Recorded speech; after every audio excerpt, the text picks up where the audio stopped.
Good afternoon. Welcome you to the Improving Talks. I've got Daniel here with me. Daniel is one of our senior consultants with the deep expertise in the platform engineering space. His deep knowledge is highlighted by the certifications across AWS, Azure, and GCP. And today he's going to be sharing some insights on a really critical aspect of cloud computing that often doesn't receive enough attention. So what does come after cloud deployment? As your application goes live, it's crucial to shift your focus to effective cloud operations to ensure seamless performance, scalability, and reliability. Daniel will guide us through the essential strategies for maintaining and optimizing your cloud environment post-deployment. So without any further ado, here's Daniel. Thank you so much, Lynn. I appreciate it. No This presentation is called Keep It Safe and Running. Congratulations, you have migrated your application from on-premise to the cloud environment. Awesome. The one thing I think that a lot of cloud migrations lack is kind of the plan for day two. Many of the cloud promises have been kind of a wave of hand.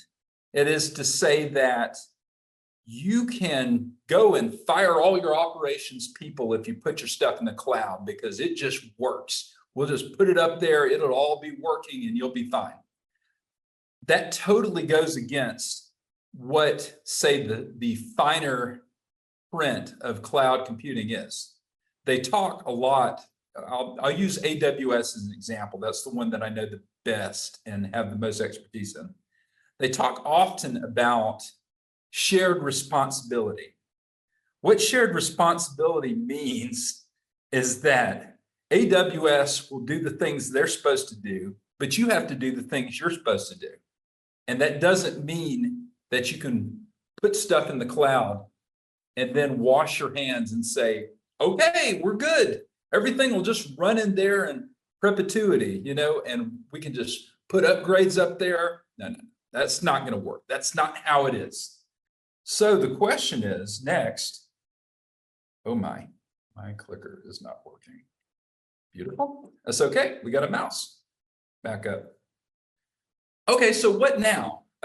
What are some things to think about when you're talking about advanced cloud operations?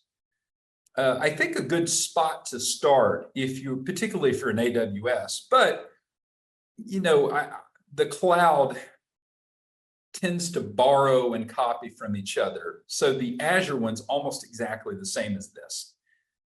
AWS has something called the 6 pillars of well-architected framework. Those pillars are operational excellence, security, reliability, performance efficiency, cost optimization, and sustainability. These data centers use a lot of power, and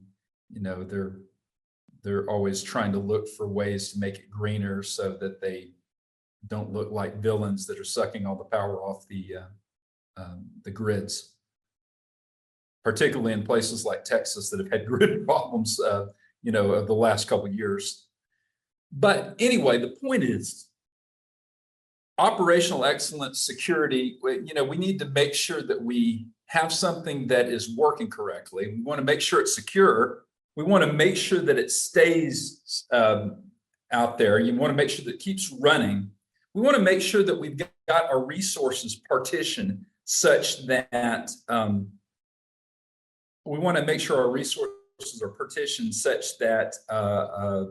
everything is working correctly and that we're not buying more than we need and we're not buying too little. Lynn, if there's any questions that come up in the chat, you can just stop me at any time and we can address. Sounds good. Yeah, I just put a note out there to everyone to feel free to throw out a question if they have it. I'm somebody that I don't mind stopping and discussing if we need to go deeper. So just let you guys know that. And of course, cost optimization. That's one of the things that I always think a lot about in the cloud, because people that move from on-premise to the cloud often are pulled with promises that everything will be cheaper. It could be cheaper, but there's also a lot of room for maybe getting charged more on things that you thought were going to be cheaper. So keeping your eye on all these things is something that you really need to do if you're going to move to the cloud. Okay, so we're talking cloud ops today, but I'm not going to cover some of the usual suspects just because we're really wanting to focus on logging and monitoring type stuff. So we're not going to talk about provisioning and deployment. The CI/CD stuff will be covered in a session that's part of the platform engineering series that we are doing this month in July, every Wednesday at 12 noon Central, 1 o'clock Eastern, it's 11 o'clock Mountain, 10 o'clock Pacific, any other time zones you want to throw in there. So we will have a CI/CD one that is very targeted at that. Networking and connectivity, those are big topics. We're not going to talk about that either in this one.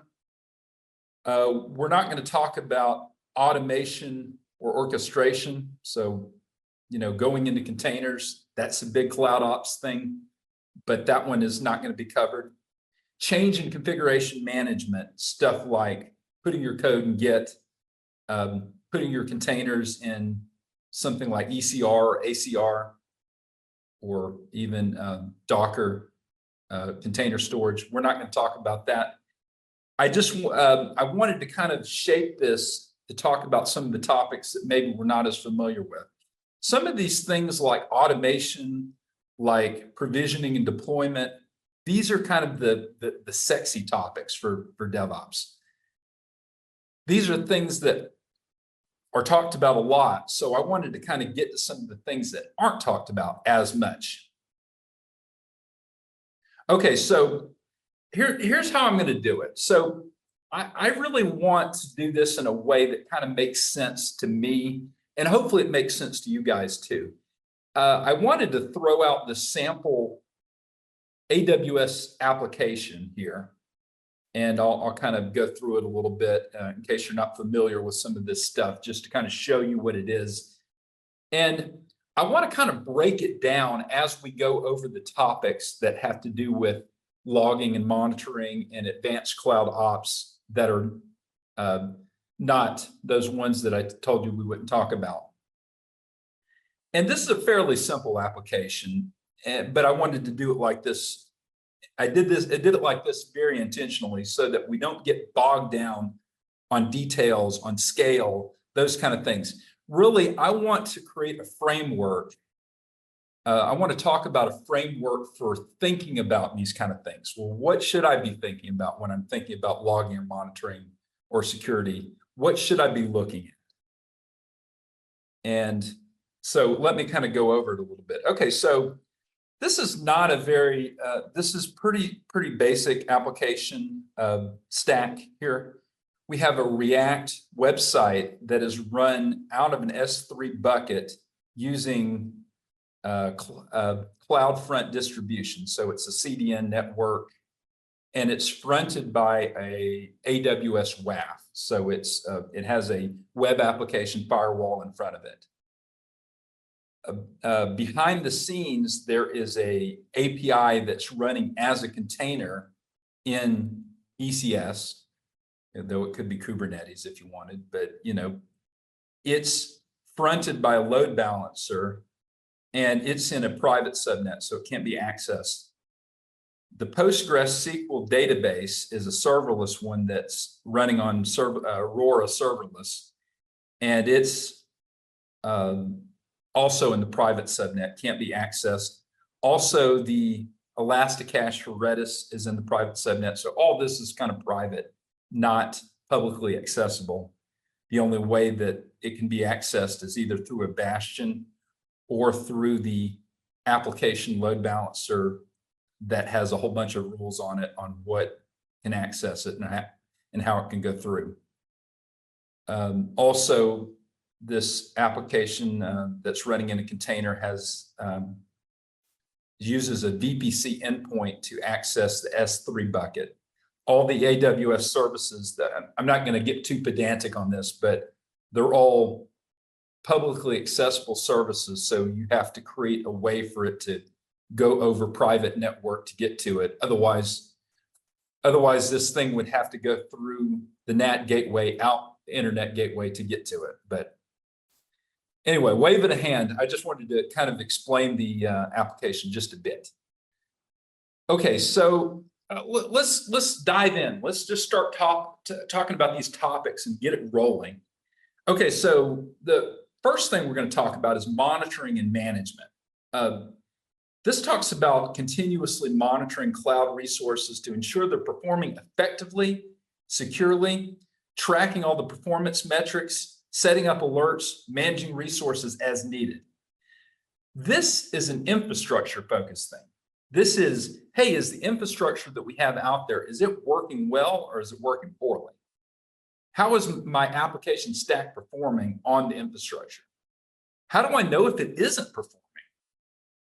Okay, so let's kind of look at how that would overlay on the sample application that we looked at. And this isn't exhaustive, by the way. I just put a couple of things in here to think about. Okay, so effective management of the Bastion server. We might have automated patching of the Bastion using, say, Patch Manager in AWS, though there's other options that you can use in other cloud environments, not just in AWS. We may also have a CloudWatch alert if the CPU of the database gets above 90%. So we are running a serverless, but they do have kind of a monitor on the CPU, and they have limits on the ACUs, the compute units. So we may have to partition more compute units or make more compute units available if the database is getting above 90%. Okay, so also you can look at the metrics that are viewable in Container Insights. So this is, how is the container performing? One nice thing about running containers in something like ECS, you get a lot of these metrics for free, and they just absolutely, you don't have to do much. It's just kind of wave of the hand, they're there. And so that would be another example of how you would implement monitoring and management portion of things. Is you could look at the metrics on the container, see how much memory is being used. How is the container being utilized? Are there maybe containers that, in the task definition that we want to get rid of some tasks because we have excess capacity on the containers? The containers are not really working that hard, but we're paying for them. So maybe we need to think about that. Okay, so let's look at the next thing. Okay, so the next thing is log and event management. That's another thing that you need to be thinking about when we're talking about cloud operations. Collecting and analyzing logs and events to detect and respond to security instances, troubleshoot issues, and improve resource utilization. This one is very much an app-focused area, though it may reveal hardware problems. If there is a problem with, say, an application running out of memory, you might see an event that the application says, hey, I'm running out of memory. Maybe that points to a hardware problem. That is, we need to give more resources to it. But this is more of what's happening within the application, not what's happening with what the application is running on.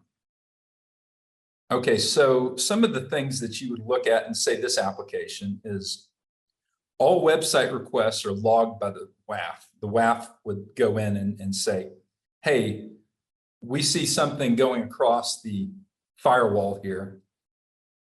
We're going to let it through or we're going to block it. Some of those requests are getting blocked. maybe some of those requests are getting flagged to say, this is not, we're not going to block this, but we are going to say that this violates a certain rule. And maybe you need to go look at this later.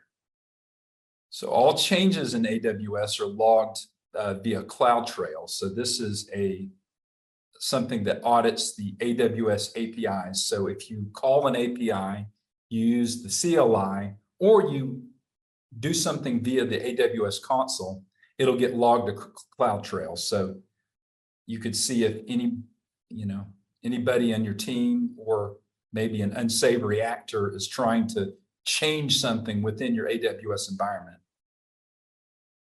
All the database connections are getting logged. That's something else that can be consumed and brought out here and analyzed to figure out if there's a problem there. Maybe there's only one user that ought to be hitting the database ever. If there's somebody other than that user, then we need to do something about that. Application logs are collected and piped to CloudWatch. Application logs in using ECS is real easy. You can just set it up to go to CloudWatch and just no problem. You can just go through them. You can search through them. You can set up alerts. Very nice. And obviously, this isn't AWS specific.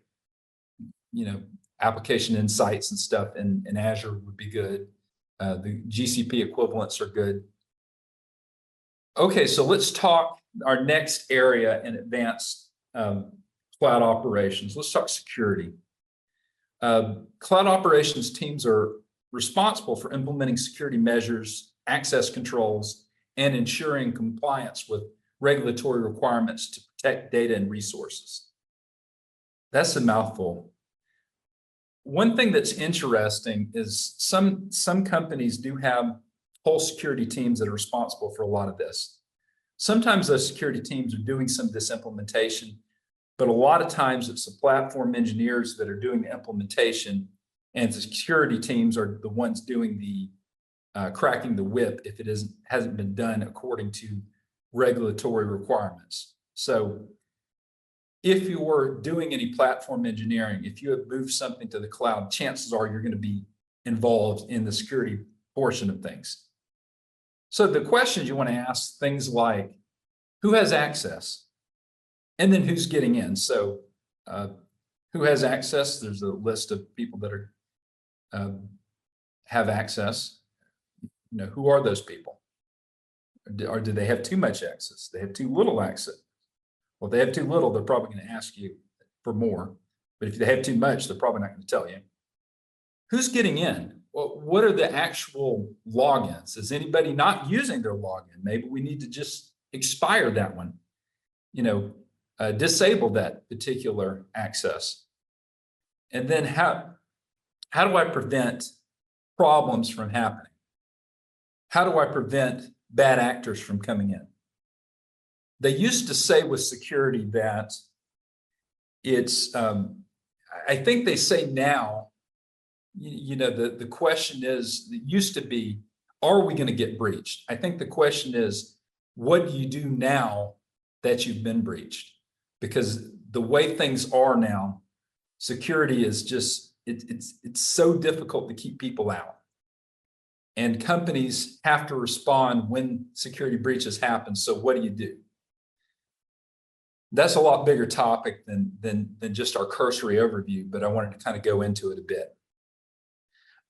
So let's look at security. Let's break it down in this simple application and some things that you could look at. Okay, so certain requests are getting blocked by the WAF. There are patterns of requests that are like, wait a minute, the only reason you'd make that request is if you were trying to fish for data or trying to break through somebody's security. So the WAF will block those right off the bat. The front-end application is password protected, accessible only over HTTPS. We are redirecting to, if somebody attempts to go HTTP, we're redirecting to HTTPS. These S3 buckets are not publicly accessible. we have a VPC endpoint for the API container to access the bucket. If we had to access the bucket directly, we may be using a bastion, though probably we would have to do some things differently to get that working, or there may be some RBAC things that we're putting in place to make sure that you can only access the bucket from, say, the console or from maybe the CLI. The load balancer is an additional proxy against DDoS attacks. I know with Amazon Shield is implemented on application load balancers, the basic version of it. They have a more advanced DDoS solution that costs a lot of money, but that's another place where it's protected. All the DB credentials are stored in a secrets manager. We don't have secrets manager on here as an icon, but we are not allowing the application to hold the credentials. It accesses secrets manager, then it uses the secret that it got to access the database, but it's not stored on the application that's running in the container. Traffic from the container goes through a private connection. We've talked about the VPC endpoint so that it comes through here. This container also has a role-based access to get to the bucket. So not only is it going over private network, but it also has to have explicit permissions to access the S3 bucket. Okay, so yeah, actually, let's go into it. Let's talk a little bit more about identity and identity and access management, controlling and monitoring the user access to cloud resources, defining roles and permissions, implementing identity and access policies. How do I control access? Well, let's look at how we did this on our application. Okay, so devs don't have access to production. So that's a very basic thing. We have software developers that are writing the software. We have a policy that the software developers do not have access to production resources. Only the people maybe that are deploying it have access. And maybe the people that are doing the deployments, the people that are operations people, maybe the platform engineers, maybe they don't have access to production all the time. Maybe there's an account that they forget the password of, but they break a break glass account so that if there's a problem in production, they can access it, but they don't normally have access to that account.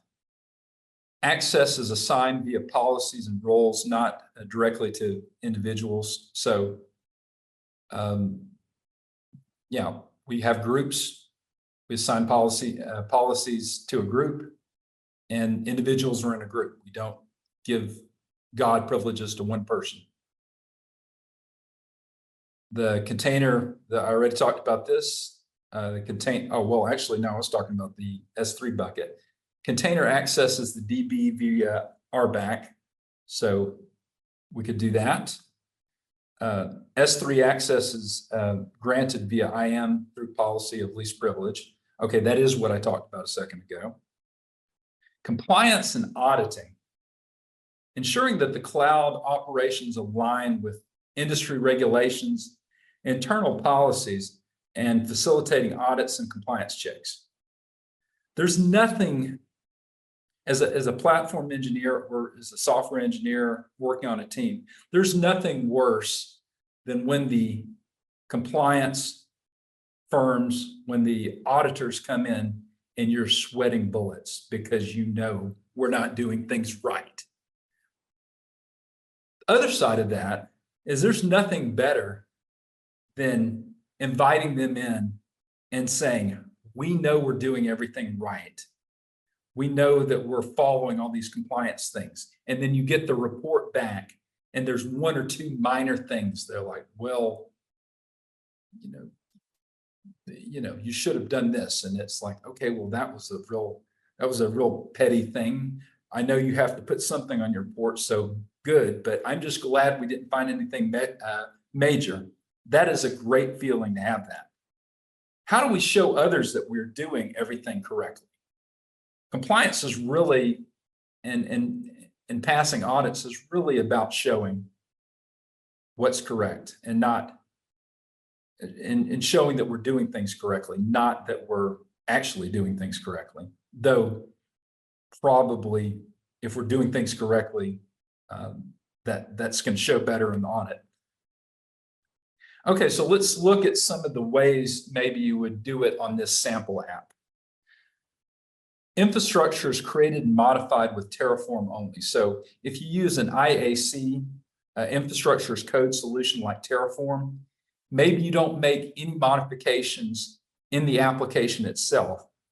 So you have auditability, you have traceability to show that all of your changes were made by the infrastructure as code. Running a pipeline, you can go through those pipeline runs and you can say, oh, I see where we created this container. Oh, I see where we put this policy in place. I see where this bucket was created. And you don't have just people going and creating things. The other nice thing about infrastructure as code is it really helps with DR. Oh, I think DR is maybe next. Maybe I should talk about that. Okay, I'll put a pin in that one for right now.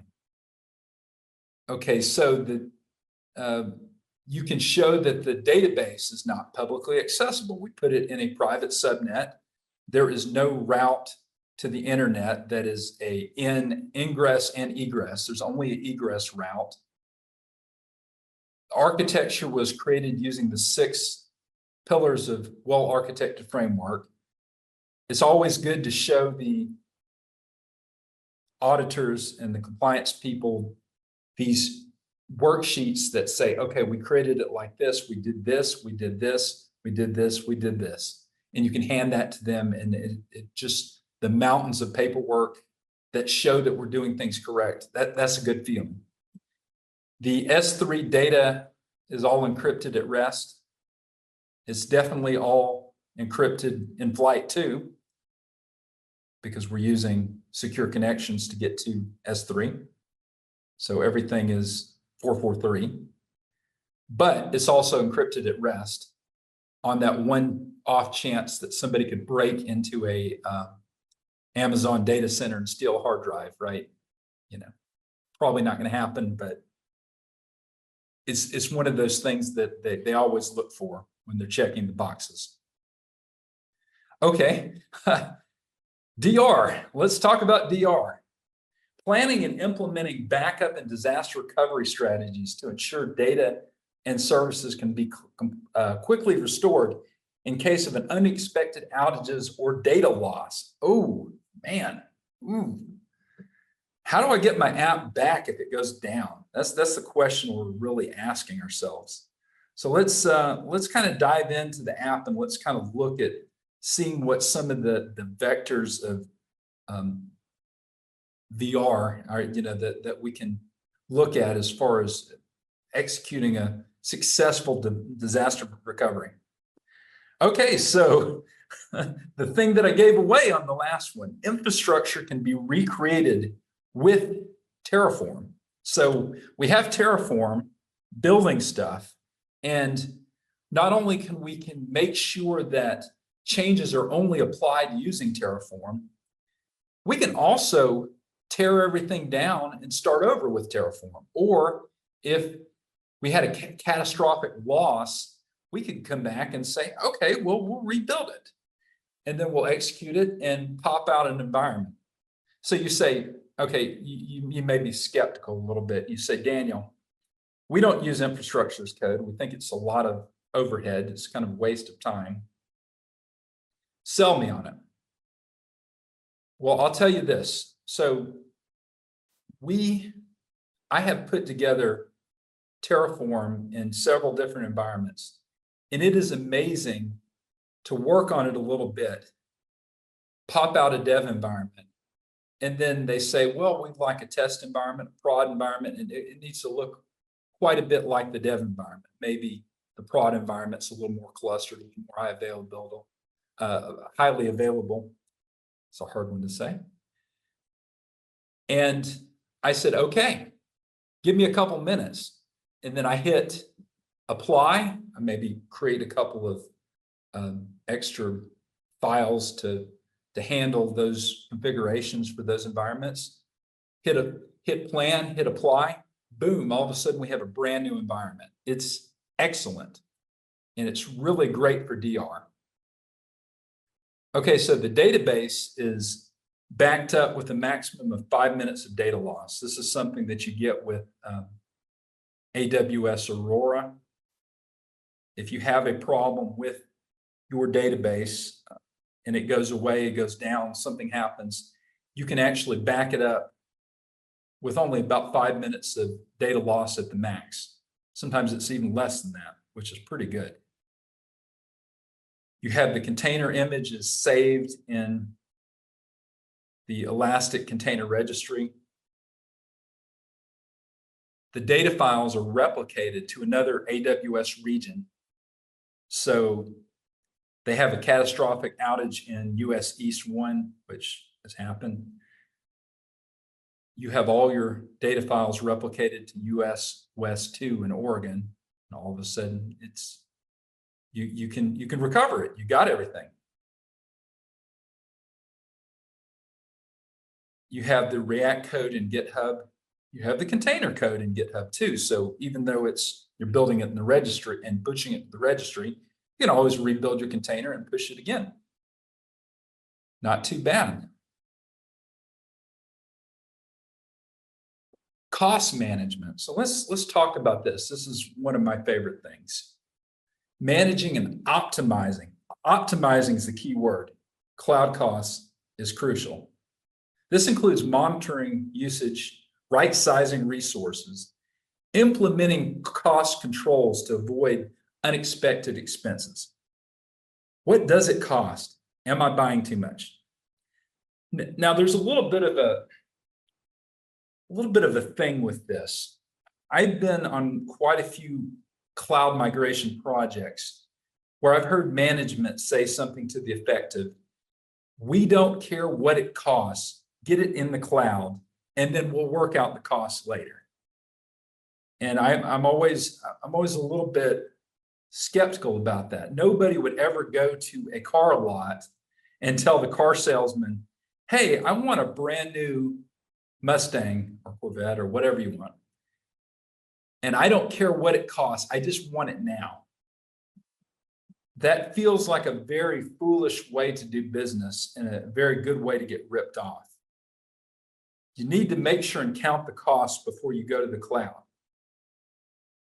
What does it cost? And am I buying too much? The problem is a lot of times people will have these on-premise servers that are these big, hulking pieces of hardware that can just crank out an immense amount of computing power.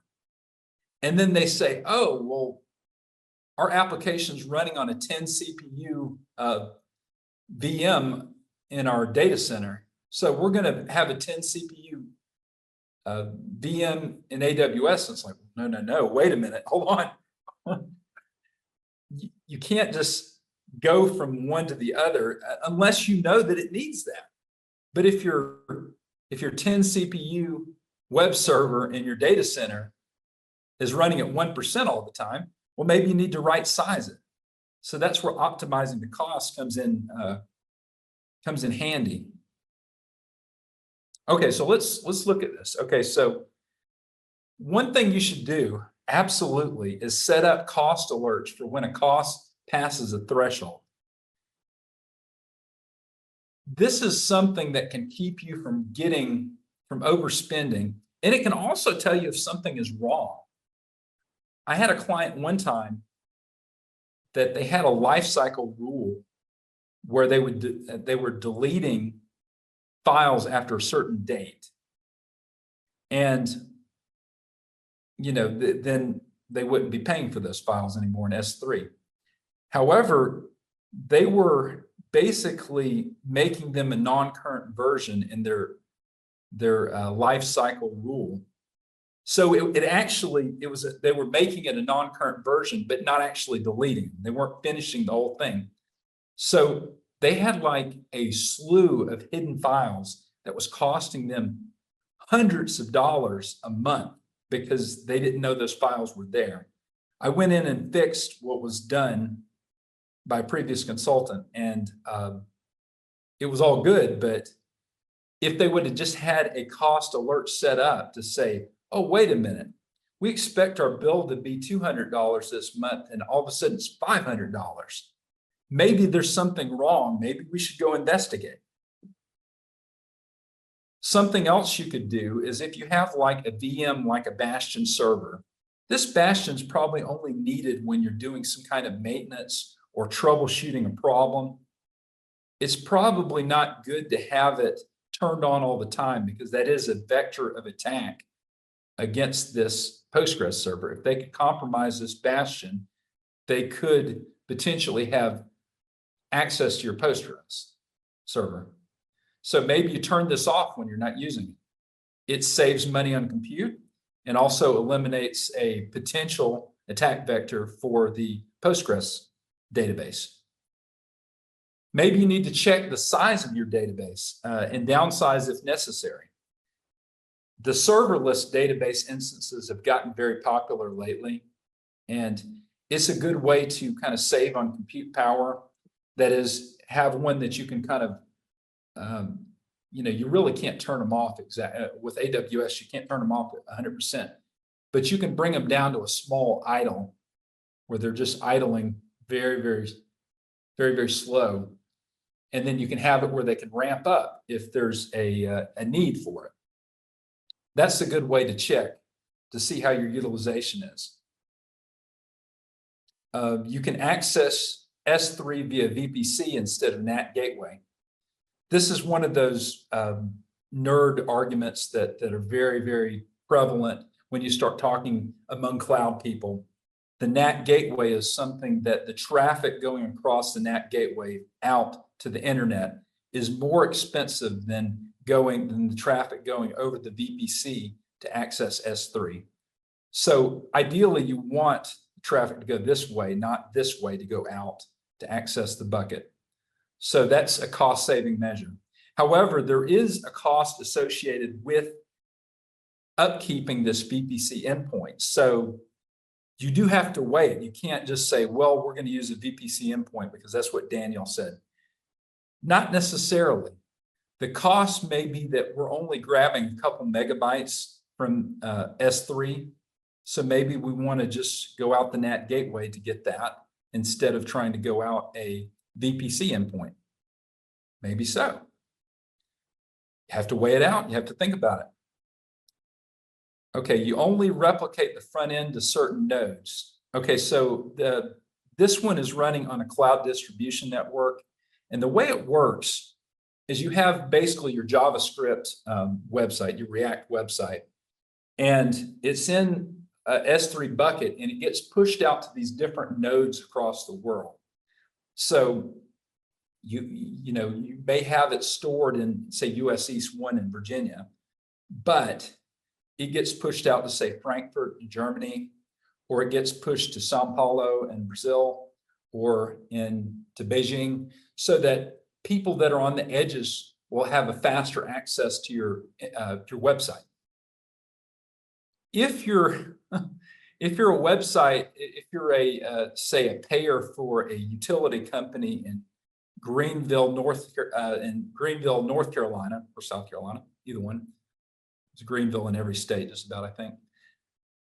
Probably nobody's going to be paying their water bill from Seoul, South Korea. So maybe you don't replicate that website out to that node.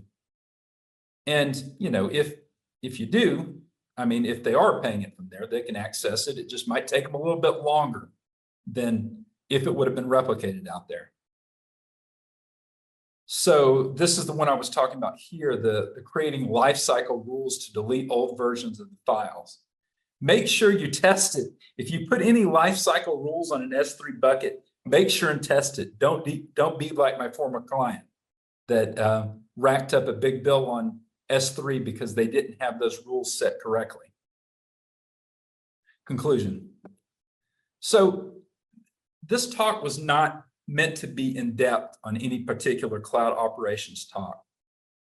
This is really a primer to get you thinking about how to think about putting cloud operations to work.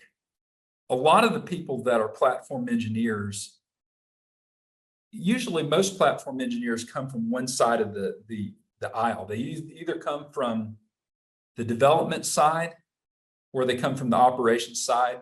Maybe they come from a different side. And I feel like a lot of the platform engineers that have come from the development side may not be as skilled in some of these things. So this is an idea to kind of get them thinking about this, because these things are very important.